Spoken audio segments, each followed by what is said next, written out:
ဒီနေ့မှာဘုရားသခင်ကျွန်မကိုပေးတဲ့နှုတ်ကပတ်တော်ရှိတယ်ဒီနှုတ်ကပတ်တော်ဟာကျွန်တော်တို့တယောက်ချင်းစီတိုင်းကိုမေးရမယ်နှုတ်ကပတ်တော်လည်းဖြစ်ပါတယ်အဲ့တော့ဒီနှုတ်ကပတ်တော်ကိုကျွန်မပြောနေတဲ့အချိန်မှာပင်လေကျွန်တော်တို့အသက်တာထဲမှာဘုရားသခင်ကနောက်တစ်ဆင့်ကိုခေါ်သွားပေးမှဖြစ်တယ်အာမင်ဒါကြောင့်မလို့အားလုံးနော်နှလုံးသားတကားတွေကိုဖွင့်ထားစေခြင်းနဲ့အဲ့တော့နှုတ်ကပတ်တော်ရဲ့ခေါင်းစဉ်ကဘာလဲဆိုတော့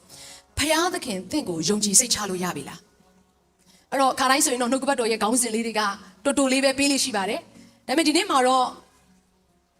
့ဒီမေကုန်းလေးကိုကိုမေးစေချင်တယ်ဖယားသခင်ငါ့ကိုယုံကြည်စိတ်ချလို့ရပြီလားအာမင်ဘာဖြစ်လို့လဲဆိုဖယားသခင်ကသူယုံကြည်စိတ်ချရတဲ့လူရဲ့အသက်တာထဲမှာသူကတာ၍များသောအရာတွေကိုအနှင်းလေးရှိတယ်တာ၍များသောနော်အမှုကိစ္စတွေကိုသူနဲ့အတူတူလှုပ်ဖို့ရန်အတွက်ဘုရားကပြင်ဆင်လေးရှိပါတယ်ဒါကြောင့်ဖယားရှာနေတဲ့သူကသူယုံကြည်စိတ်ချလို့ရမယ့်သူတွေကိုဘုရားရှာပါတယ်ဒီနေရာမှာနားလည်မယ့်အရာကဘုရားကလူတိုင်းကိုချစ်ပါတယ်ဒါပေမဲ့လူတိုင်းကိုယုံကြည်စိတ်ချလို့မရ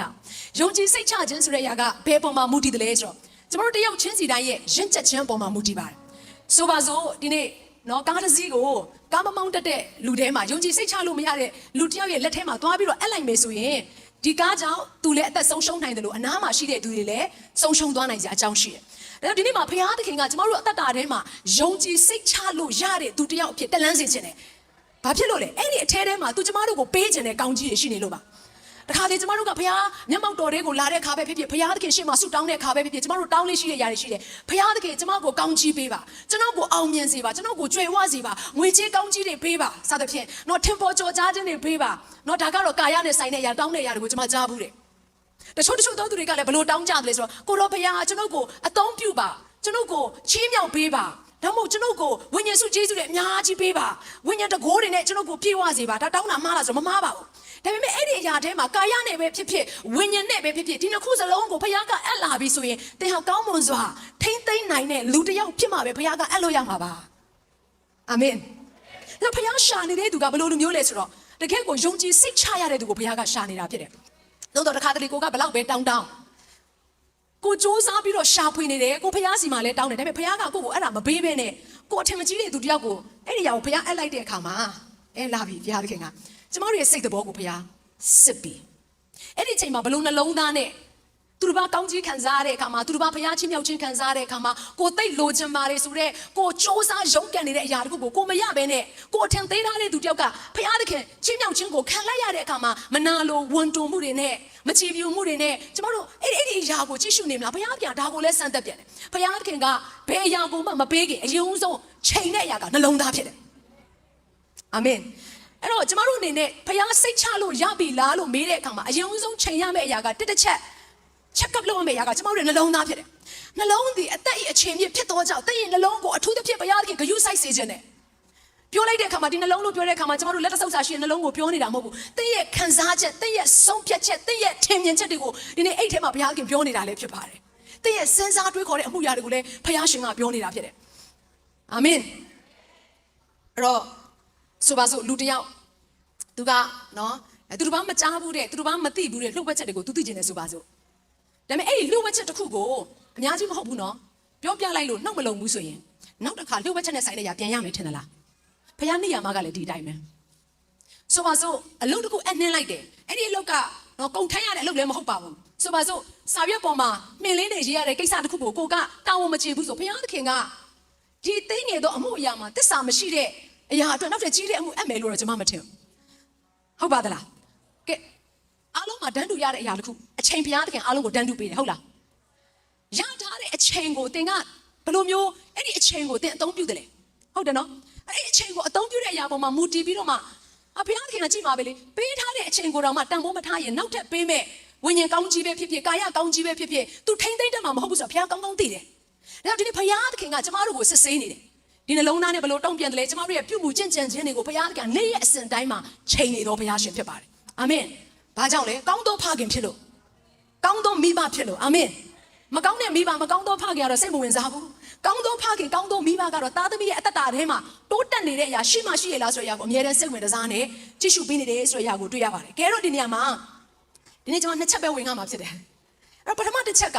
ဘုရားသခင်ယုံကြည်စိတ်ချလို့ရသလားဆိုတဲ့အရာမှာဘုရားသခင်အရင်ဆုံးစစ်တဲ့အရာကတစ်ချက်အောင်မြင်ကြွယ်ဝပြည့်စုံတော်လဲယုံကြည်စိတ်ချရသူဖြစ်ရလား။အဲ့တော့ဒီနေရာမှာအောင်မြင်ကြွယ်ဝပြည့်စုံတော်လဲလို့ပြောတဲ့အခါမှာကာယပိုင်းဆိုင်ရာတစ်ခုတည်းကိုကျွန်မပြောတာမဟုတ်ဘူး။ ဝိညာဉ်ပိုင်းဆိုင်ရာကိုလည်းပြောနေခြင်းဖြစ်တယ်မနေ့ကသမီးငယ်တယောက်ကကျမစီကိုလာပြီးတော့မေးတယ်ဘာမေးလဲဆိုဆရာမသမီးအသက်တာထဲမှာဖယားသခင်ခေါ်ခြင်းကဘာဖြစ်မလဲအဆုံးမှာဘာဖြစ်သွားမလဲသမီးကိုဘယ်လိုသုံးမလဲဆိုတဲ့အရာကိုသမီးသိချင်တယ်တဲ့သူမေးတာမမပါဘူးဒါလူတိုင်းသိချင်တဲ့အရာတစ်ခုဖြစ်တယ်ဒါနဲ့ကျမကဘာပြန်ပြောလိုက်လဲဆိုသမီးဆရာမကတနေ့အခုလိုမျိုးစင်ပေါ်မှာအမှုတော်ဆောင်ရမယ်ဆိုတဲ့အရာကိုကြိုသိလို့အမှုတော်ဆောင်လောကထဲကိုဝင်လာတာမဟုတ်ဖယားနောက်ကိုလိုက်တာမဟုတ်ဘူးလို့အဲ့တော့ဘယ်စုံတစ်ခုကိုရလို့တဲ့နှလုံးသားနဲ့ဖယားနောက်ကိုလိုက်တာမဟုတ်ဘဲနဲ့ဖယားကိုချစ်လို့ဖယားနောက်ကိုလိုက်တယ်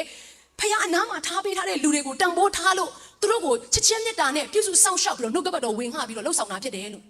အဲ့တော့ဒီနေ့ဖယားသခင်သမီးကိုဘယ်မှာခေါ်ထားသလဲဘယ်နေရာကိုပို့ချင်တယ်လဲဆိုတဲ့အရာကိုသိချင်တယ်ဆိုရင်အရင်ဆုံးအခုဖယားပေးထားတဲ့အရာလေးကိုပဲတန်ဖိုးထားပြီးတော့လှုပ်ဆောင်ကြည့်ပါဦးလို့ဆိုပါစို့လို့အခုကျမ်းစာကျောင်းတက်နေရတယ်ဆိုရင်အဲ့ဒီကျမ်းစာကျောင်းမှာဖယားပေးထားတဲ့တာဝန်ကဏ္ဍတွေအားလုံးကိုပြီးမြောက်အောင်လုပ်လိုက်လို့ဟုတ်လား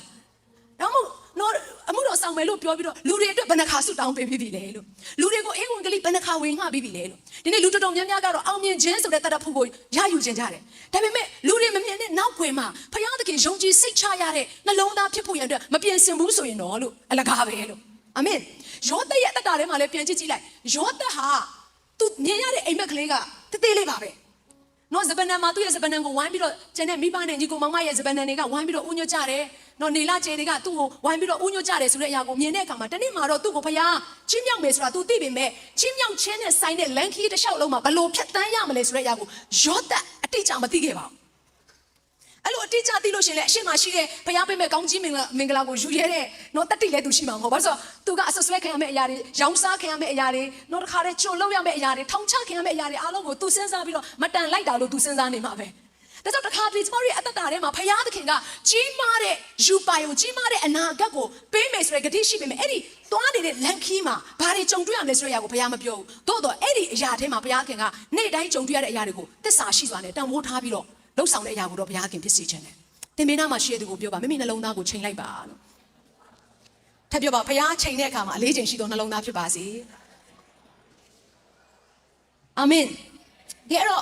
့ကဘာဦးကျမ်းမှာကြည့်လိုက်တဲ့အခါမှာကဘာဦးကျမ်းခန်းကြီး18ခန်းငယ်18ကနေ19မှာဘုရားယုံကြည်စိတ်ချတဲ့သူတစ်ယောက်ရှိတယ်။သူ့ရဲ့နာမည်ကအာဗြဟံဖြစ်တယ်။အဲ့တော့ဒီနှုတ်ကပတ်တော်ကိုကျွန်တော်တို့အတူတူကဖတ်ရအောင်။အရင်ရေးကြည့်ပါတယ်အတူကဖတ်ရအောင်။ထာဝရဘုရားကလည်းငါပြုမိအမှုကိုအာဗြဟံအားမဖော်မပြဘဲဝတ်ထားရမည်တော့အာဗြဟံသည်ကြီးမြတ်၍တကိုးနှင့်ပြည့်စုံသောလူမျိုးဖြစ်လိမ့်မည်လူမျိုးအပေါင်းတို့သည်သူ့အားဖြင့်ကောင်းကြီးမင်္ဂလာကိုခံရကြလိမ့်မည်အကြောင်းမူကားသူသည်မိမိနောက်၌ဖြစ်သောအသားများအိမ်သူများတို့အားပြည့်ညတ်မိအရာကိုငါသိ၏သူတို့သည်လည်းထာဝရဘုရား၏တရားလမ်းသို့လိုက်၍ဟုတ်မှန်ဖြောင့်မတ်စွာကျင့်ကြလိမ့်မည်တို့ဖြစ်၍ဂတိတော်ရှိသည့်အတိုင်းထာဝရဘုရားသည်အာဗြဟံ၌ပြုရသောအခွင့်ရှိလိမ့်မည်ဟုအကြံတော်ရှိအဲ့တော့ဒီနေရာမှာဖယားသခင်စီမှာအခြားသောသူတွေကိုမဖော်ပြတဲ့အရာလေးတွေရှိတယ်ဖယားရဲ့လျှို့ဝှက်ချက်တွေရှိတယ်ဖယားရဲ့နက်နဲသောအရာတွေရှိတယ်အဲ့ဒီအရာကလူတိုင်းလက်ခံနိုင်တဲ့အရာမဟုတ်ဘူးဒါကိုသတိရစေချင်တယ်တခါတည်းကျမတို့ကဘုရားကိုတော်တာ၍ဖွင့်ပြပါကျွန်တော်ကိုတာ၍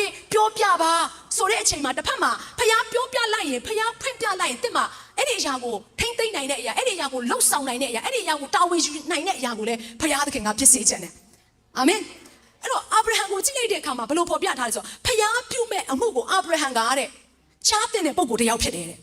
အခုဒီကိစ္စကတောတော်မြို့နဲ့ဂေါမောရမြို့ကိုဒါမြို့နဲ့ဆိုင်တဲ့စီရင်ချင်းကိုပြုမဲ့အမှုအရာကိုဖယားကရှာလိုက်တဲ့အခါမှာအာဗြဟံကပဲစိတ်ချရစရာကောင်းတဲ့သူတရားလို့ဖယားကမြင်တယ်ဒီနေ့မြန်မာနိုင်ငံနဲ့ပတ်သက်တဲ့ကိစ္စတွေကိုဖယားခင်ကဖွင့်ပြပြောဆိုမယ်ဆိုရင်ရှာလိုက်တဲ့အခါမှာဟောငါသမီးကစိတ်ချရလိုက်တာငါသားကစိတ်ချရလိုက်တာနော်ဒီတိုင်းပြည်နဲ့ဆိုင်တဲ့တိုးတက်ခြင်းဆုပ်ယုပ်ခြင်းနဲ့ဆိုင်တဲ့ຢာတွေမဖြစ်လာခင်ငါသားငါသမီးကိုငါဖွင့်ပြအောင်ပါပဲငါမျက်မှောက်တွေတဲကိုလာတဲ့အခါမှာငါသူ့ကိုအသေးစိတ်ပြောပြအောင်ပါပဲဆိုပြီးတော့မှဖယားစိတ်ချမှုကိုခံစားရတဲ့မိသားစုတွေအများကြီးဒီထဲမှာပေါ်ထွက်ဖို့နဲ့ဖယားကောင်းချီးပေးပါစေအာမင်ကျွန်မမမိသေးတဲ့ကိုဗစ်ကာလတုန်းကမြန်မာနိုင်ငံမှာဒီလိုမျိုးလူတွေအများကြီးသိမယ်ဆိုတော့နော်အိမ်မက်ကိုကျွန်မမှတ်တဲ့အချိန်တုန်းကကျွန်မမယုံနိုင်ဘူးသို့တော့နော်ဖယားဖွင့်ပြတယ်ဆိုတဲ့အရာလေးပေါ့နော်အမိအစမ်းလေးကိုကျွန်မခန်းစားမှုတဲ့အခါမှာဒီနှုတ်ကပတ်တော်နဲ့သွားရှင်ပြီးတော့လေ့လာလိုက်တဲ့အခါမှာအော်ဖယားသခင်ကဒီနိုင်ငံနဲ့ဆိုင်တဲ့နော်ဆင်းရဲဒုက္ခခြင်းတွေမှာသူနဲ့အတူတူလူမြောက်များစွာကိုသွားပြီးတော့အစေခံစေခြင်းလို့နော်သူတို့ကိုတတ်တာစေခြင်းလို့သူတို့ကိုပြုစုပေးစေခြင်းလို့ဖယားခင်ကငါ့ကိုဖွင့်ပြခဲ့တာပဲဆိုတဲ့အရာကိုကျွန်မနားလည်သွားခဲ့တယ်ဒီနေရာမှာလဲအာဗြဟံကကြိုတင်ပြီးတော့သိရတယ်ဆိုတဲ့အရာကထိုမျိုးအတွက်ကိုစားပြုပြီးတော့ဘုရားရဲ့အရှိန်မှာဆုတောင်းတဲ့နှလုံးသားရှိမရှိဆိုတဲ့အရာကိုဘုရားသခင်ကကြည်တာလည်းဖြစ်ပါတယ်အာမင် ဒါကြောင့်အာဗြဟံရဲ့နှလုံးသားဟာထူးခြားနေတယ်ဒါကကပ္ပဦးကျမ်းခန်းကြီး18မှာတွေ့ရတဲ့အရာဖြစ်တယ်ဘာလို့ဆိုအာဗြဟံရဲ့တက်တာထဲမှာကြည့်လိုက်တဲ့အခါမှာဖခင်ပြောတဲ့စကားကိုတဲ့သူကိုယ်တိုင်လောက်တာတွေမကဘဲနဲ့သူ့ရဲ့သားသမီးတွေသူ့ရဲ့ဆွေစဉ်မျိုးဆက်တွေကအစအခြားသောလူမျိုးတွေစင်တီပြန်လည်ပြီးတော့မှဖခင်ရဲ့စကားကိုမျှဝေနိုင်တဲ့သူတယောက်ဖြစ်တယ်ဆိုတာသူကောင်းကောင်းသိနေတယ်ဖခင်ကအာမင်ဖခင်စကားတခွန်းလာတယ်သင်ဘယ်လိုနှလုံးသားနဲ့ခံယူလဲဟိုအခြားသောသူတွေကောင်းကြီးခံစားဖို့မပြောပါဘူးသင်အတွက်သင်ယူပြီးပြီလားသင်မိသားစုအတွက်သင်ယူပြီးပြီလားသင်ရဲ့လူမျိုးနဲ့အတွက်သင်ယူပြီးပြီလားအာမင်ဖခင်ရဲ့ပြောလာတဲ့စကားတခွန်းကိုသင်တန်ဖိုးထားပြီးတော့နာယူမယ်ဆိုရင်ကြံတဲ့အရာတွေအားလုံးကိုဖခင်ထပ်ပြီးတော့ဖြည့်ပေးမယ်ဆိုတော့ကျွန်မလုံးဝစိတ်ချအခုဒီနေရာမှာကြည့်လိုက်တဲ့အခါမှာဒါကကပ္ပဦးကျမ်း18မှာဖြစ်ခဲ့တဲ့အရာဖခင်ကအာဗြဟံကိုကပ္ပဦးကျမ်းခန်းကြီးဘယ်လောက်မှာစခေါ်တာလဲအခန်းကြီးစနေနောက်မှာရှိတဲ့လူငယ်တွေဖခင်ကောင်းချီးပေးပါစေအဲ့တော့အဲ့ညမှာကြည့်လိုက်တဲ့အခါမှာဖခင်ကအာဗြဟံကိုသူ့ရဲ့ဆွေမျိုးတွေတဲကနေနော်ထွက်လာပြီးတော့မှသူပြလက်တက်တဲ့ပြီကိုသွားခိုင်းတဲ့အချိန်တုန်းကအာဗြဟံကဖခင်သခင်ကိုမေးခွန်းတွေအများကြီးမမေးပါဘူးတခွန်းကြားတယ်တခွန်းပေါ်မှာလှုပ်ဆောင်အထောက်ကိုသိမ့်ပြီးတာနဲ့သူသွားမဲ့ခရီးစဉ်ကိုတခါတည်းတန်းပြီးတော့သွားခဲ့တာပဲမဟုတ်ဘူးလားဒါကြောင့်မလို့အာဗြဟံရဲ့အသက်တာထဲမှာဖခင်သခင်ကစကားတခွန်းကိုနားထောင်ခြင်းအပေါ်မှာဖခင်ယေရှုပြုလိုက်တာဖခင်သခင်ကသူ့ရဲ့လူမျိုးတွေတစုလုံးကိုရွေးကောက်ပြီးတော့ချီးမြှောက်ရတဲ့အစီအစဉ်ဖြစ်လာတယ်အာမင်တင်ဖခင်ရဲ့စကားတခွန်းကိုတန်ဖိုးထားပြီးဖခင်စိတ်ချရပြီဆိုရင်တင်မကဘဲနဲ့တဲ့ရဲ့အမျိုးတွေအားလုံးကိုဖခင်ချီးမြှောက်လို့ရတဲ့အစီအစဉ်ဖြစ်လာမယ်ဆိုတဲ့အရာကိုကျွန်မအရင်ဆုံးပြောပြခြင်းကဲတော့အာဗြဟံဖခင်နောက်ကိုလိုက်တဲ့အခါမှာကပ္ပဦးကျမ်းခန်းကြီး7ကိုရောက်လဲရောက်ပေါ့အခန်းငယ်6ကနေ9မှာဒီလိုပြောထားတယ်အတူတူကဖတ်ရအောင်အာဗြဟံသည်ထိုပြည်ကိုရှောက်သွား၍ရှီခင်အရက်မောရေတပိတ်ပင်သို့ရောက်လေ၏ထိုအခါခါနန်မျိုးသားတို့သည်ထိုပြည်၌ရှိကြ၏ထာဝရဘုရားသည်အာဗြဟံအားထင်ရှား၍ဤပြည်ကိုသင်၏အမျိုးအနွယ်အားငါပေးမည်ဟုမိန့်တော်မူ၏ထိုသို့ထင်ရှားတော်မူသောထာဝရဘုရားဖို့ထိုရက်၌ရစ်ပလင်ကိုတည်လေ၏ထိုရက်မှသွားပြန်၍ဘေဒလမြို့အရှိ၌ရှိသောတောင်သို့ပြောင်းသဖြင့်ဘေဒလမြို့အရှိအာဣမြို့အနောက်ဆက်ကြားမှတဲကိုဆောက်၍ထာဝရဘုရားဖို့ရစ်ပလင်ကိုတည်ပြီးလေထာဝရဘုရား၏နာမတော်ကိုပဌနာပြုလေ၏အာဗြဟံသည်ခရီးသွားလျက်ပြောင်းလျက်တောင်မျက်နှာသို့ရောက်လေ၏အဲ့ဒီနေရာမှာအာဗြဟံဆိုတဲ့နာမည်တော်မဟုတ်သေးပါဘူးအာဗြဟံမှာပဲစပြီးတော့ဘုရားရဲ့ခေါ်ခြင်းကိုခံရတဲ့အချိန်နာမည်တော်ပြောင်းလဲမလုပ်ရသေးတဲ့အချိန်မှာအာဗြဟံကသူလှုပ်တဲ့အရာပေါ့အဲ့ဒါလို့ကျွန်မသဘောကျတယ်ဘုရားခေါ်တဲ့ရက်ကိုသူစသွားတဲ့အခါမှာတဲ့ခါနန်ပြည်ကိုလည်းရောက်လဲရောက်ကိုမောရေတပိတ်ပင်နားမှာသူဘာလုပ်လဲဆိုတော့ဘုရားသခင်ကိုရစ်ပလင်တည်တယ်တဲ့ဘာကြောင့်ဘုရားသခင်ကိုရစ်ပလင်တည်လဲဆိုတော့ဘုရားရဲ့စကားတန်ကိုကြားတဲ့အခါမှာဘုရားသခင်ကိုကိုးကွယ်ဖို့အတွက်အဲ့ဒီနေရာမှာသူပြင်ဆင်တယ်တဲ့ဒါနဲ့အဲ့ဒီရက်ကနေသူထပ်ပြီးတော့သွားတဲ့အခါမှာဘေဒလမြို့အရှိအာဣမြို့အနောက်ဆက်ကြားမှာတဲကိုစောက်တယ်လိုက်ပြောပါအောင်တဲကိုစောက်တယ်ဆိုတော့ဒီနေရာကကျတော့မြို့တစ်မြို့မဟုတ်ဘူးမြို့နှစ်မြို့ရဲ့ဆက်ကြားမှာရှိနေတဲ့အချိန်မှာကောင်းကောင်းမွန်မွန်အိမ်ကိုစောင့်နိုင်တဲ့အချိန်တောင်မဟုတ်ပါဘူးတဲကလေးကိုစောင့်နေတဲ့အချိန်မှာအာဗြဟံဆက်ပြီးတော့လုံနေတဲ့အရာကအဲ့ဒီအရက်မှာလဲထာဝရဘုရားကိုရစ်ပူဇော်တယ်ရစ်ပလင်တည်တယ်ထာဝရဘုရားကိုကိုးကွယ်နေတာဖြစ်တယ်ဟာလေလုယာသူ့ဘဝရဲ့အစမှာအားအနည်းဆုံးအချိန်မှာဘုရားသခင်ကိုကိုးကွယ်တတ်တယ်ဆိုတဲ့အရာကိုမြင်နေရတယ်အဲ့ဒါဆက်ပြီးတော့ကြည့်လိုက်တဲ့အခါမှာကပ္ပဦးကျမ်းခန်းကြီး73ကိုရောက်လာတော့အခန်းငယ်1ကနေ4ကိုကြည့်လိုက်တဲ့အခါမှာအာဗြဟံရဲ့ကောင်းစားခြင်းအချိန်ရောက်လာတယ်အာဗြဟံမှာဥစ္စာပစ္စည်းတွေကျွေးဝလာတယ်စီးစိမ်တွေတိုးနွားတွေအေဂုရုရှင်ပြန်အပြင်သူရလာတယ်အဲ့လိုရလာတဲ့အချိန်မှာအာဗြဟံဆက်လုပ်တဲ့အရာကလည်းဘုရားသခင်ရဲ့အရှိန်မှာနှလုံးသားမှန်ကန်ပြီးတော့ဘုရားကိုကိုးကွယ်နေတဲ့အရာပဲတဲ့ကဲတော့ဒီနေရာမှာဖတ်ကြည့်ရအောင်အာဗြဟံသမီးမောင်နှံတို့သည်ဖတ်ရအောင်လောတာနှင့်တကွမိမိတို့၌ရှိသမျှသောဥစ္စာကိုယူ၍အေဂုရုပြည်မှထွက်သွားသဖြင့်ခါနန်ပြည်တောင်ပိုင်းသို့ရောက်ကြ၏ထိုအခါအာဗြဟံသည်တိုးနွားစသည်တို့ကို၎င်းရွှေငွေကို၎င်းအလွန်ရတတ်၏တဖန်တောင်ပိုင်းမှခရီးသွား၍ဘေဒလနယ်အတွင်းဘေဒလမြို့အာဣမြို့ဆက်ကြား၌အထက်ကတဲကိုဆောက်၍ရစ်ပလင်ကိုတီးခဲ့မှုသောအရက်သို့ရောက်ပြန်လေထိုရက်တွင်ထာဝရဘုရား၏နာမတော်ကိုပဌနာပြုလေ၏တချို့သောသူတွေကဆင်းရဲနေတဲ့အချိန်မှာတော့နှလုံးသားကမှန်ကန်တရားရောင်ရှိတယ်ဘုရားစိတ်ချရတယ်လို့ပဲဒါပေမဲ့အထုံးထဲတွေနဲ့နော်အစည်းပွားတွေတိုးပွားလာတဲ့အခါမှာတော့တချို့သောသူတွေနှလုံးသားတွေကပြောင်းလဲသွားတဲ့အရာတွေရှိတယ်ဒါပေမဲ့အာဗြဟံရဲ့နှလုံးသားကကောင်းစားတဲ့အချိန်ပဲဖြစ်ဖြစ်ဆင်းရဲတဲ့အချိန်ပဲဖြစ်ဖြစ်တဲနေရတဲ့အချိန်ပဲဖြစ်ဖြစ်ရွှေငွေအထောင်တောင်းနဲ့တွားရတဲ့အချိန်ပဲဖြစ်ဖြစ်အာဗြဟံရဲ့နှလုံးသားဟာဘုရားရဲ့ရှေ့မှာမှန်ကန်နေတယ်ဒါကြောင့်အာဗြဟံကိုဘုရားခင်ကစိတ်ချရတဲ့သူအနေနဲ့ကပ္ပဦးကျမ်းခန်းကြီး18ကိုလည်းရောက်လာပေါ့သူရင်ထဲမှာထားတဲ့အရာကိုဖွင့်ချပြီးတော့ပြောလိုက်တယ်အာမင်ဒီနေ့ဘုရားသခင်ရှာနေတယ်ဒီတိုင်းနိုင်ငံအတွက်စိတ်ချမဲ့သူတွေကိုဘုရားရှာနေတယ်အသင်းတော်နိုးထားဖို့နဲ့စိတ်ချမဲ့သူကိုဘုရားရှာနေတယ်ဘုရားရှာတဲ့အခါမှာတွေ့သွားသောသူဟာကျမတို့ဖြစ်ပေါ်နေရည်ကြီးပါတယ်အာမင်ရဲ့တော့ဒီနေရာမှာဆက်ပြီးတော့ကြည့်တဲ့အခါမှာကျမသဘောကျတဲ့အရာကဘာလဲဆိုတော့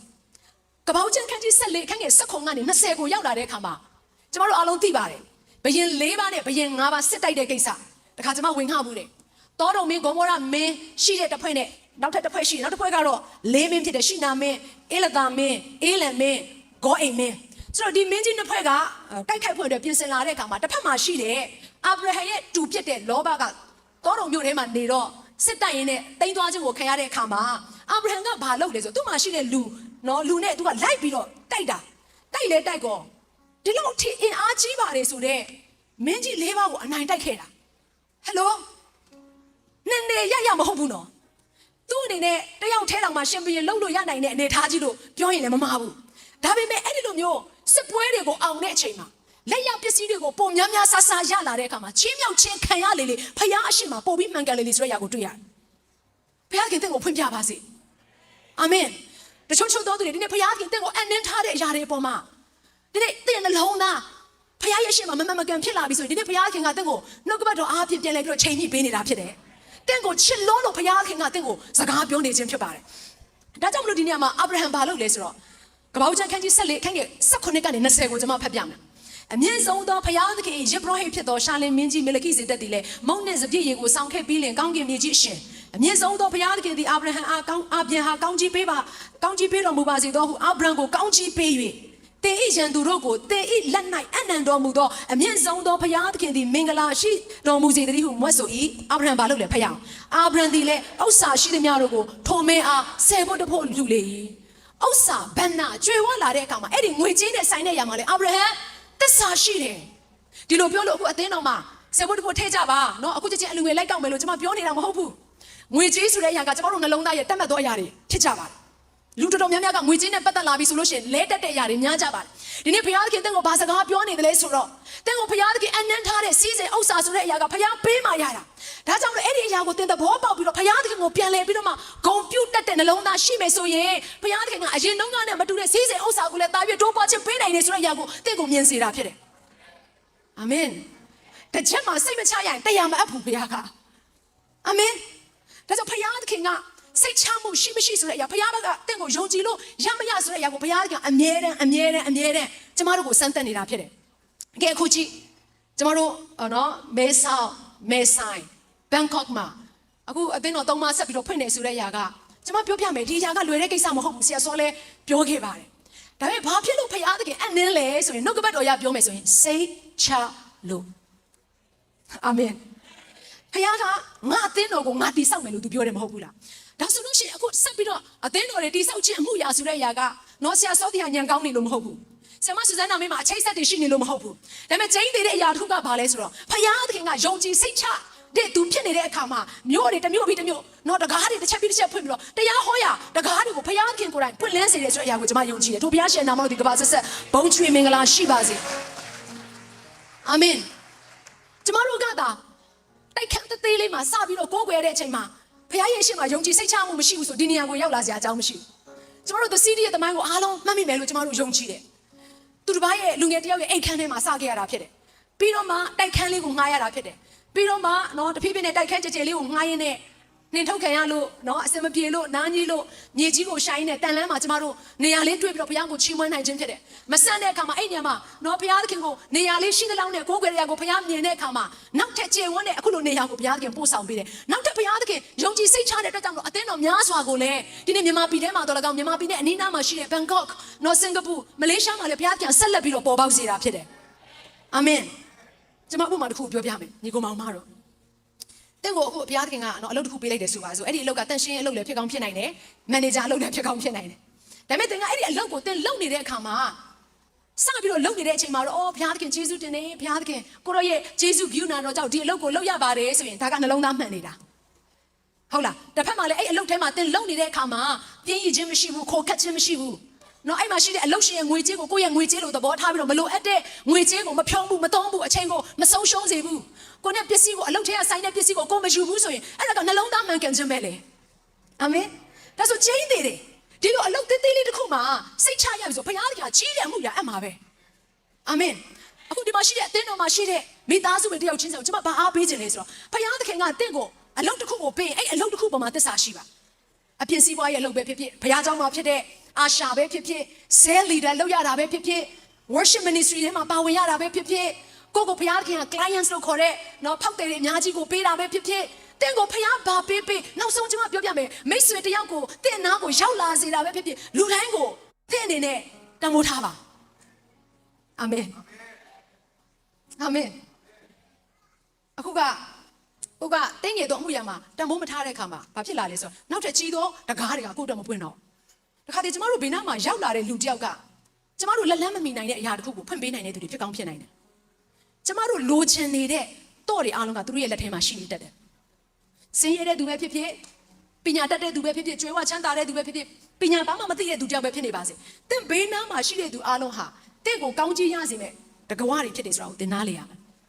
တော့ချက်တွေဖြစ်တယ်ဆိုတဲ့အရာကိုသင်သဘောပေါက်အောင်မှာဖြစ်တယ်အာမင်ဒါကြောင့်ဒီနေ့ကျွန်မမေးချင်တယ်ဖခင်ကတင့်ကိုအနှင်းထားတဲ့အရာအပေါ်မှာကောင်းကြီးတွေခံစားလာရတဲ့အခါမှာချီးမြှောက်ခြင်းတွေရောက်လာတဲ့အခါမှာဝိညာဉ်စုကျေးဇူးတွေအများကြီးနဲ့အသုံးပြုခံရတဲ့အခါမှာစိတ်ချမဲ့အထက်မှာသင်ပါလားအာမင်သားသမီးတွေပေးလာတဲ့အခါမှာစိတ်ချမဲ့အထက်မှာသင်ပါလား cell group မှာတင့်ကိုဥဆောင်ခိုင်းတဲ့အခါမှာစိတ်ချမဲ့အထက်မှာသင်ပါပြီလားစဉ်းစားဆင်ခြင်စေချင်တယ်အာမင်တဲ့ရဲ့ကျောင်းထဲမှာကျောင်းသူကျောင်းသားအများကြီးကိုဖခင်ထည့်ပေးလိုက်တဲ့အခါမှာစိတ်ချမဲ့အထက်မှာသင်ပါပြီလားတဲ့ရဲ့တထေးကတင့်ကိုသူတစ်ပါးနဲ့မတူငွေကြေးတွေကိုယုံကြည်ပြီးအနိုင်တဲ့အခါမှာစိတ်ချမဲ့အထက်မှာသင်ပါရဲ့လားအာမင်စဉ်းစားပါငါအနားမှာရှိတဲ့သူတွေစိတ်ချမှုကိုခံရမဲ့သူတယောက်လားဖခင်သခင်ရဲ့အရှိမယုံကြည်စိတ်ချခြင်းကိုခံအပ်တဲ့သူတယောက်ဖြစ်ရလားဆိုရအောင်စဉ်းစားစေချင်တယ်တချို့သောသူတွေကကျွန်တော်ကိုအကောင်းဆုံးသောဇနီးတွေပေးပါအကောင်းဆုံးသောခင်မွန်းတွေပေးပါဆိုပြီးတောင်းကြတယ်တောင်းတာမမှားပါဒါပေမဲ့အခုလက်ရှိနေတဲ့ relationship ကိုသင်တမိုးထားရလားဟုတ်လားအဲ့ဒီ relationship ပေါ်မှာတန်ရှင်းခြင်းနဲ့ဘုရားရဲ့ရှိမှသွားလာနေသလားဒါမှမဟုတ်တမိုးမထားဘဲနဲ့သွားလာနေသလားတာယာတဲ့မိသားစုတစုဖြစ်လာဖို့ရန်အတွက်ဝမ်းမြောက်ခြင်းနဲ့ပြည့်စုံတဲ့မိသားစုတစုဖြစ်လာဖို့ရန်အတွက်တန်ရှင်းခြင်းကအခြေခံဖြစ်တယ်ဆိုတဲ့အရာကိုသင်သဘောပေါက်ရတဲ့နဲ့အဲ့ဒီစကားလေးအပေါ်မှာစိတ်ချရမှုရှိရလားဘုရားသခင်စကားပြောပါစေအာမင်တချို့တွေကဝိညာဉ်စုကျေးဇူးတွေအရင်တော့တိုးပွားလာတဲ့အခါမှာမာနတွေတက်သွားတတ်ကြတယ်အဲ့လိုမဖြစ်စေချင်ဘူးဘုရားသခင်ကဝိညာဉ်စုကျေးဇူးတွေအများကြီးတက်လာလေဘုရားနှလုံးသားနဲ့ဘုရားမြတ်တာနဲ့ပို့ပြီးတော့အစီခံရလေပဲအခုသူတို့ဘာတော့မသိဘူးเนาะအများကြီးရှိမှာပါတယောက်နဲ့တယောက်မတူတဲ့ပုံစံတွေနဲ့ဘုရားသခင်စုကျေးဇူးတွေကိုပေးထားတယ်ကျမဆိုရင်ကျမ Sunday School သင်တတ်တယ်ဒါဆိုငယ်တွေက14နှစ်တည်းက Sunday School သင်ရတာ19နှစ်ရွယ်ရောက်တော့ Praise and Worship စပြီးတော့ဥဆောင်နေရပြီ19နှစ်ရွယ်လောက်မှလူငယ်တွေကိုဥဆောင်နေပြီကျန်းစာကျောင်းလည်းတက်နေပြီเนาะစပြီးတော့ဘုရားကျောင်းတွေတချို့မှာနှုတ်ကပတ်တော်စပြီးတော့မဝင်ခတက်ဝင်ခတက်နဲ့ဝင်ခနေပြီအဲ့တော့ကျင်းတဲ့အရာကခလေးနဲ့ဆိုင်တဲ့အရာလူငယ်နဲ့ဆိုင်တဲ့အရာကိုကျမကောင်းကောင်းကျွမ်းကျင်တယ်music နဲ့ဆိုင်တဲ့နော်တခြင်းဆိုခြင်း worship ပူဆောင်ခြင်းမှာကျမကျွမ်းကျင်တော့အခုကိုယ့်ကိုဖခင်သခင်ပေးထားတဲ့စုကျေးဇူးတွေများပြားလာတဲ့အရာပေါ်မှာကျမကဘာလုပ်ရလဲဆိုဖခင်အနှံထားတဲ့အရာပေါ်မှာစိတ်ချယုံကြည်စွာနဲ့ဖြစ်ဖွယ်တယ်ကျမကိုယ့်ကိုအသုံးခံရတယ်ဟုတ်လားတင့်ကိုဒီနေ့ဖခင်သခင်ဘာတွေပေးထားလဲအဲ့ဒီအရာတွေကိုထောက်သုံးဖို့တဲ့အချိန်တန်နေပြီဖြစ်တယ်ဒါဖခင်ကဘာပြောဆိုတချို့သောသူတွေကိုအခွက်30ပေးတယ်တဲ့တချို့သောသူတွေကိုအခွက်20ပေးတယ်တချို့သောသူတွေကိုအခွက်50ပေးတယ်တဲ့ဒါပေမဲ့အခွက်30နော်ငါကနည်းနည်းလေးပဲရှိတာငါမှသူတစ်ပါးနဲ့မတူတဲ့စုကျေးဇူးလေးနည်းနည်းပဲရှိတဲ့အတွက်ကြောင့်မလို့ငါမသုံးတော့ပါဘူးဆိုရင်ဘုရားသခင်တနေ့ကျရင်တဲ့ရဲ့အကောင့်ကိုစစ်လိုက်မယ်စည်ရင်ယူမယ်တဲ့ဘုရားကတင်ဘလို့မျိုးတင့်ကိုဘုရားသခင်ပေးထားတဲ့အရာတွေကိုအသုံးပြုတယ်လေဆိုတဲ့အရာကိုစည်ရင်စစ်မယ်တဲ့ဘုရားဘေးနားမှာရှိတဲ့သူကိုပြပါဘုရားသခင်တင့်ကိုစည်ရင်စစ်လိုက်မယ်စုကျေးဇူးနဲ့ပတ်သက်တဲ့စည်ရင်စစ်မယ်ငွေကြေးနဲ့ပတ်သက်တဲ့စည်ရင်စစ်မယ်အချင်းစာရိတ္တနဲ့ပတ်သက်တဲ့စည်ရင်စစ်မယ်Come on ဖခင်စစ်လိုက်တဲ့အခါမှာဖခင်ကမြင်လဲမြင်ဟဲတာတို့သစ္စာရှိတဲ့ငယ်သားကောင်းလို့ပြောတဲ့အရာလားဒါမှမဟုတ်ဆိုးညစ်လိုက်တာနှစ်ခုပဲအဲ့တော့ကျမတို့ဒီလောကမှာအသက်ရှင်ရတဲ့အဓိကရည်ရွယ်ချက်လှုပ်ဆောင်တဲ့မြတ်အရာအားလုံးဟာတနေ့ဖခင်ရဲ့အရှိရောက်တဲ့အခါမှာအဲ့ဒီစကားလေးတစ်ခွန်းကိုကြားရဖို့တာတို့သစ္စာရှိတဲ့ငါရဲ့ငယ်သားအဲ့ဒီစကားကိုကြားရဖို့အတွက်ဒီလောကထဲမှာဖခင်အနှင်းထားသမျှကိုတန်ဖိုးထားပြီးတော့မှဖခင်ယုံကြည်စိတ်ချတဲ့သူဖြစ်ကျမတို့အသက်ရှင်နေခြင်းဖြစ်ပါတယ်အာမင်Amen